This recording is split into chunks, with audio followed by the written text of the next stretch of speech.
Well, can't sleep, thought I'd try something new.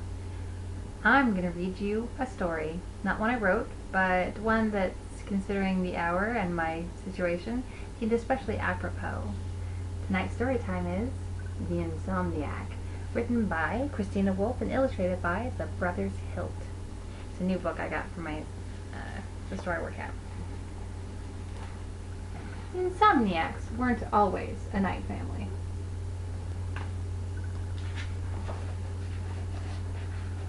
But when Mrs. Insomniac got a job, Mother, Father, and little Mika traveled 12 time zones to their new home.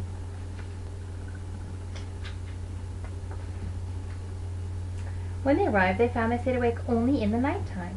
At sunup, they yawned and stretched, and they were ready for an 8-hour rest.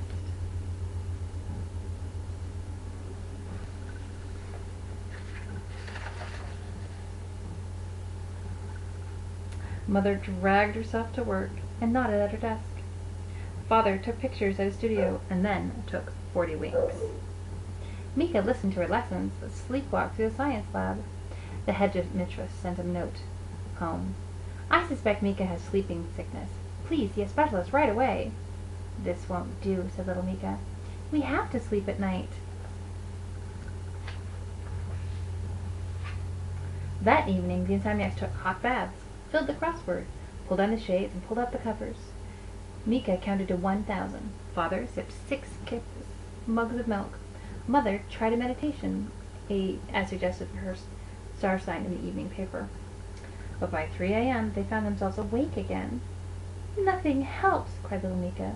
It's tiresome waking all night long.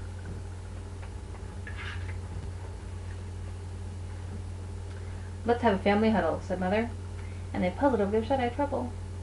Who rests the longest and the best, said Mrs. Insomniac. I wonder if our neighbors have better luck with bedtime. We don't have any neighbors, said Mika meekly. Not true, said Father. He pointed at the darkness beyond, the window pane. Lynx take cat naps. Reindeer stand up. And walruses doze with one eye open, added Mother. And bears bed down all winter long, said Mika. We'll find the bears and ask them for their slumber secrets.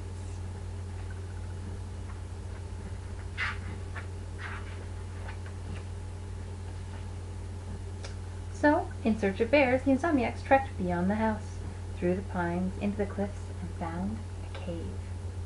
But there weren't any bears. Instead, they saw a horde of mice hanging upside down. The crowd of animals roused and rushed into the night. They weren't mice at all. They dipped and dived and surfed the air. They squealed with delight.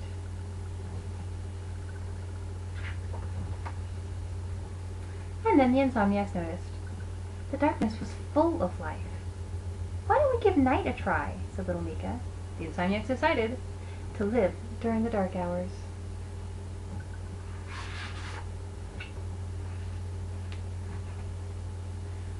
At dusk they woke and ate a breakfast of night-shy vegetables. They dressed in midnight blue.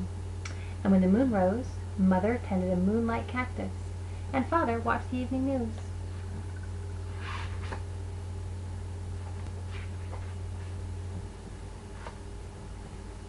Mika wrangled her nighttime pets, an aardvark and an angel shark, a bandicoot, and a small-eared Zorro frisked in Mika's room.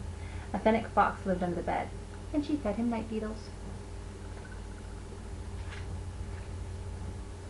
The planets whirled around the sky. The Insomniacs toiled in the gloom. Father developed photos in a dark room. Mother studied stars through a telescope, and Mika attended night school, remotely.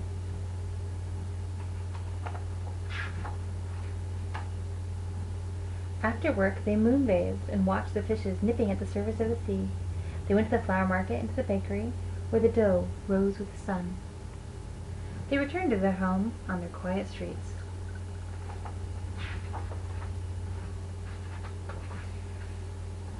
They put away their groceries and their flowers. At dawn, they went to sleep. They adored their new life. Every now and then, sunlight crept through the blinds and climbed the walls, reminding the Insomniacs of daytime. They opened the doors and looked at the sun's glare and bleached the world out there. The dazzle made them blink and sigh and rub their eyes.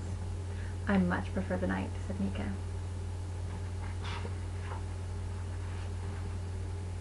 The Insomniacs didn't need the sun. They had stars and fireflies and northern lights. We are a nighttime family, they all agreed. They shuttered out the morning sky and bundled into bed. The end.